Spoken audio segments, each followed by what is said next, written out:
শুরুই করেছি, আমি ব্যক্তিগতভাবে খুব এক্সাইটেড ছিলাম, কেননা to be very frank, when I was a student like yours in my undergraduate level, I never got exposed such kind of advanced agrotechnics. তো সেই জন্য প্রথম থেকেই, যবে থেকেই আমার সৌরভবাবুর সাথে যোগাযোগ হয়, তবে থেকেই আমি চেয়েছিলাম যে why can't we have a session like this before you. তো আমার মনে হয় যে আমার কলিগরা সবাই যেভাবে আমাকে সাপোর্ট করেছে to host this program, thankful to them. এবং আমরা একটু আগেই নিজেদের মধ্যে আলোচনা করছিলাম যে টিচার হিসাবে আমরা আজকে অনেকটাই শিখলাম। ব্যাপারটা শুধু তোমাদের জন্য অর্গানাইজ করা হচ্ছে এরকম নয়, টু বি ভেরি ফ্র্যাঙ্ক। এখানে আমরা শিক্ষকরা অনেক কিছু শিখতে পারলাম। আমাদের সঙ্গে আজকে এই অঞ্চলে কৃষক বন্ধুও ছিলেন, তাদেরও মতামত কিছুক্ষণ আগে তারা প্রকাশ করেছেন। তারা প্রথমবারের জন্য এই টেকনোলজিটা তাদের সামনে দেখতে পেলেন। আমাদের এই রিসার্চ স্টেশনে কর্মরত যে অস্থায়ী কর্মীরা আছেন, যারা একাধারে আমাদের কর্মী এবং একই সঙ্গে তারা একজন প্রগতিশীল কৃষকও এই অঞ্চলের, অক্ষয়নগর কাকদ্বীপ অঞ্চলের, তারাও এই আধুনিক কৃষি প্রযুক্তি সম্পর্কে জানতে পারলেন। এবং আমার মনে হয় যে এই ধরনের সেশন আগামী দিনে আরও বেশি পরিমাণে আমাদের অর্গানাইজ করতে হবে। তার জন্য নিশ্চয়ই আমি চেষ্টা করব। এবং তোমাদের সকলের উপস্থিতি আমাকেও ভীষণভাবে আনন্দ দিয়েছে আজকে, এবং আশা করি তোমরাও ভীষণভাবে নিজেদেরকে এনরিচ করতে পেরেছো এবং আনন্দিত হয়েছো। তোমরা তোমাদের মধ্যে থেকে আমি স্টুডেন্টদের মধ্যে থেকে অনুরোধ করব, একজন মানে একটু তোমাদের ফিডব্যাক দাও যে তোমাদের কেমন লাগলো এই সেশনটা। হ্যাঁ, আমাকে কমপ্লিমেন্ট দেবার কিছু নেই, অন্তত ড্রোন সম্পর্কে দু চারটে কথা অন্তত তোমরা বলো যে কেমন ভাবে দেখলে তোমরা আজকের এই সেশনটাকে। বলো, ছেলেদের মধ্যে একজন বলো, মেয়েদের মধ্যে একজন বলো। বলো, রেজ ইউর হ্যান্ড। হ্যাঁ, বলো, কেউ একজন বলো। আচ্ছা, আমি বলো। আরে বলো, কেউ একজন এসে। হ্যাঁ, she is coming, very nice. Thank you so much sir. আমরা সবাই 4th ইয়ারের স্টুডেন্ট, ফাইনাল ইয়ার। আমরা এখানে হিরক স্যারের আন্ডারে আছি গত এক সপ্তাহ থেকে। আমরা বিভিন্ন প্র্যাকটিক্যাল ওয়ার্কস, এতদিন যারা থিওরিটিক্যালি যা কিছু জেনেছি সেটা স্যার আমাদের ভীষণভাবে সাহায্য করছেন, প্র্যাকটিক্যালি বিভিন্ন রকমভাবে হাতে কলমে সেগুলো শেখায়। তো আমরা খুবই এক্সাইটেড, তার সাথে সাথে খুবই আনন্দিত এই এক্সপিরিয়েন্সটা আমাদের হলো। Thanks to you sir, and thanks to sir. Thank you ma'am, thank you so much. আর ড্রোনটা এতদিন আমরা বেশিরভাগ ডিজিটালি দেখেছি, মানে সমস্ত ওয়েবসাইট বলুন বা গুগলে যেগুলো আর কি, বিভিন্ন, এছাড়া বিভিন্ন ইউটিউব ভিডিওস অ্যান্ড অল যেগুলো আছে, এটাকে সামনে থেকে দেখার অপরচুনিটি মিনস আ লট। তার পাশাপাশি এটার বিভিন্ন পার্টস সম্পর্কে স্যাররা যেভাবে ডিসক্রাইব করলেন, যেভাবে দেখালেন প্র্যাকটিক্যালি সেগুলোকে এক্সপ্লেনেশন দিয়ে সেগুলো, তো বিভিন্ন কিভাবে অ্যাক্সেস হচ্ছে জিনিসগুলো অ্যাকচুয়ালি, মোটর থেকে শুরু করে কিভাবে জল স্প্রে যে আল্টিটিউডের ওপরে কীভাবে ডিপেন্ড করছে, বিভিন্ন ক্রপসের যে হাইট, ক্রপ ভ্যারিয়েশনের সাথে সাথে কীভাবে আমাদের অল্টিটিউডটা চেঞ্জ হচ্ছে, সেই ড্রোনের পজিশনসগুলো চেঞ্জ হচ্ছে সেগুলোর ব্যাপারে। এগুলো ছাড়াও আরও আমাদের বাকি স্টুডেন্টসের বিভিন্ন রকমের কোয়েশ্চেন স্যার আপনি খুব সুন্দরভাবে অ্যান্সার দিয়েছেন। Thank you so much sir. খুব ভালোভাবে আমরা বুঝতে পেরেছি বিষয়টা সম্পর্কে।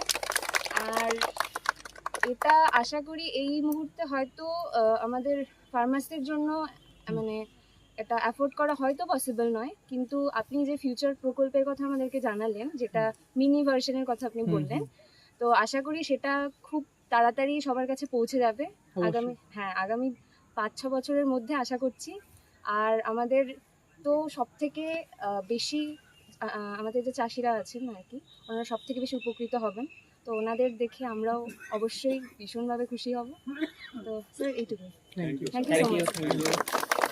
আচ্ছা, আমি প্রথমে জিজ্ঞেস করেছিলাম যে কারা কারা বাড়িতেও মানে কৃষি কাজের সাথে যুক্ত এখানে, একটু হাত তুলবেন। আচ্ছা, আপনার যদি একটু মানে গ্রাউন্ড এক্সপিরিয়েন্স যদি একটু শেয়ার করেন আমাদের সাথে, আপনি কিভাবে দেখেছেন আপনার। আচ্ছা, সামনে আসুন। আরে বলো, কি জানতে চাইছেন আপনার মানে কি কি চাষ হয়? আচ্ছা, আমি জিজ্ঞেস করছি, আপনার বলতে সুবিধা হবে। আপনার কি কি ফসল মূলত চাষ হয়, কতটা জমি, কি একটু যদি বলেন। আমার জমি বলতে আমার নিজস্ব বাড়িতে ধরুন 16 কাঠার মতো জায়গা। 16 কাঠা, আচ্ছা।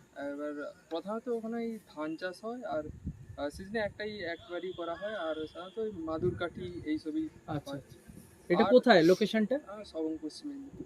পশ্চিম মেদিনীপুর। আচ্ছা আচ্ছা, সবাই ঠিক আছে। আপনারা মানে আপনাদের যেহেতু 16 কাঠা জমি হয়তো একটু ছোট হবে ড্রোনের জন্য, তো তবু আপনার এটা দেখে সেশনটা দেখে কিরম মনে হলো যে এটা কতটা বেনিফিট হতে পারে আমাদের ফার্মারদের জন্য?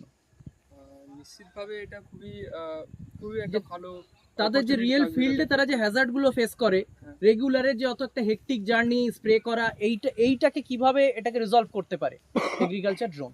প্রথমত যেগুলো আপনারা বললেন যে এতে টাইম অনেক কম লাগবে, তাছাড়া কস্ট অনেক কম যায়, সেগুলো তো আছেই। এবার পাশাপাশি এখন লেবার শর্টেজ আমরাও ওখানে খুব দেখতে পাচ্ছি, তো সেদিক থেকে এটা খুবই বেনিফিশিয়াল হবে। যেটা আমাদের খুব প্রধান সমস্যা বলে মনে হয় যে জমি খুব ছোট, মানে তার জন্য এটা হয়তো প্রথমতভাবে অ্যাডপ্ট করতে কিছু টাইম লাগবে, তো ধীরে ধীরে আমরা আশাবাদী যে এটা একদিন আমরা সবাই দেখতে পাবো ফিল্ডে। আচ্ছা, আরেকটা জিনিস আমি জানতে চাইবো যে আপনারা অ্যাজ এ স্টুডেন্ট, আপনারা নিউ এজের ছেলেপিলে, তো আপনারা কিভাবে দেখছেন যে এই যে টেকনোলজিটাকে, এবং এগ্রিকালচারের স্টুডেন্ট আপনারা, তো সেটাকে ভবিষ্যতে আপনারা কি অ্যাডপ্ট করতে চাইবেন for the agriculture sector of India? আমি যদি খুব ব্রড স্পেকট্রামেও বলি, তো ভারতের যে এগ্রিকালচার সেক্টর, আপনাদের ওপিনিয়নটা কি একদম এক্স্যাক্টলি এটা দেখার পর, ইন হ্যান্ড একটা এক্সপিরিয়েন্স নেওয়ার পর আপনাদের ওপিনিয়নটা কি, যে আপনারা কি এটা ইউটিলাইজ করতে চাইবেন নাকি কোনো বেটারমেন্টের প্রয়োজন আছে বলে আপনাদের মনে হচ্ছে? সেগুলো কি কি একটু যদি সবাই বলেন, যদি আপনার যার যা বলার এক্ষেত্রে যদি একটু বলে দেন। হ্যাঁ, আমরা প্রথমত যেটা জানি যে গ্রিন রেভলিউশনের ফলে আমাদের ব্যাকড্রপগুলো আমাদের রয়েছে। এবার কম্পিটিশান পুরো গ্লোবাল মার্কেটে, যে আমাদেরকে চায়নার লেভেলে যে প্রোডাক্টিভিটি আমরা রিচ করতে পারছি না, তো আমরা এই টেকনোলজির হাত ধরে আমরা হয়তো ওই পার ল্যান্ড প্রোডাক্টিভিটির দিক থেকে আমরা উন্নত হতে পারি। ওকে, অনেক ধন্যবাদ, থ্যাংক ইউ আমাদেরকে সময় দেওয়ার জন্য। স্যারকে অনেক ধন্যবাদ আমাদেরকে সুযোগটা করে দেওয়ার জন্য সবার সাথে কথা বলা। আর একটা প্রশ্ন, কোন ফিচার্সটা সব থেকে ভালো লাগলো? এত ফিচার দেখালাম, কোনটা? জিও ফেন্সিং বাইরে যাওয়ার সময়। RTL আচ্ছা, অবস্টাকেল ডিটেকশন। আমার একটা জিনিস ভালো লাগলো, সেটা হচ্ছে যে ওই যেখানে একবার স্প্রে হয়ে গেছে সেখানে অটোমেটিক স্টপ হয়ে যাচ্ছে, মানে ও নিজেকেই ক্যালিব্রেট করতে পারছে যে আমি এখানে অলরেডি স্প্রে করে দিয়েছি, আর দরকার নেই, স্টপ হয়ে গেল, আবার সেই লোকেশনটা বেরিয়ে যাওয়ার পর স্প্রে করছে। Nice, fantastic. Thank you. Thank you very much. চাষবাস করেন? হ্যাঁ, চাষবাস তো করতে হয়। চাষবাস কৃষিকাজের সঙ্গে কত বছর জড়িয়ে রয়েছেন? আপাতত 30 থেকে 40 বছর তো অবশ্যই। কি কি চাষ করেন? বাগান চাষ আর সবজি আর সবজি, মাঠের ধান। বা খরা শস্য করেন? হ্যাঁ হ্যাঁ, তো সেক্ষেত্রে এই দেখেছেন ড্রোন এসছে, ড্রোন দিয়ে প্রযুক্তিতে এই চাষবাসের পদ্ধতি শেখানো হচ্ছে, এতক্ষণ কি শুনলেন, কি জানলেন? যা জেনেছি ভালোই, কিন্তু এটা কতখানি কার্যকরী হবে, কতখানি নিতে পারবে কৃষক বন্ধুরা, সেটাই সমস্যার ব্যাপার। কৃষক বন্ধুরা কতখানি নিতে পারবে বলতে, কৃষক বন্ধুরা তারা তাদের জন্যই তো আজকের এটা নিয়ে আসা। হ্যাঁ, সবই ঠিক আছে। তাতে কি অর্থনৈতিক যে সমস্যাটা সেটাই ভুগবে বলে মনে হচ্ছে? অর্থনৈতিক সমস্যা আছে। ধরো এক এলাকায় তো আমাদের ধরো প্রান্তিক কৃষকদের 2-1 বিঘে 3 বিঘে এইরূপ জায়গা, তারা কিভাবে নেবে কি ব্যাপার সেটা পরে পরে না জানলে তো আর এতে এগোতে তাহলে পারবো না। গবেষণা কেন্দ্রে আসতে হবে। হ্যাঁ, অবশ্যই আপনার নাম? অবশ্যই। বিশ্বনাথ মাইতি।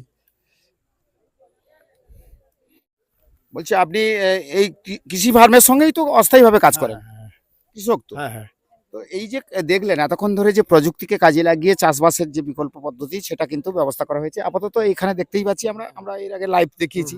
তো সেক্ষেত্রে আপনার কি মতামত? না, মতামত বলতে নতুন জিনিস এসছে, এই যে ড্রোন আমাদের এখানে তো নতুন জিনিস এসছে, আমরা তো কোনোদিন দেখিনি, তাই নতুন জিনিস এসছে এবং প্রযুক্তি উন্নত প্রযুক্তিতে এসছে, যথেষ্ট চাষবাসের দিক দিয়ে কিন্তু উন্নতি হবে। আমরা যেটা দেখছি যে আগে আমাদের নাঙলে হতো হাল, তখন পাওয়ার টিলার হলো, পাওয়ার টিলার পরে হলো হেভি ট্রাক, এখন হচ্ছে ধান কাটা ওই মেশিন এসছে। এই পরপর উন্নতিতে আমাদের সব মানে আরও বেশি করে চাষবাসের দিক দিয়ে মানুষ উপকৃত হবে। কি নাম আপনার? আমার নাম সুভাষ সাধক, কৃষক বন্ধু। কৃষক বন্ধু।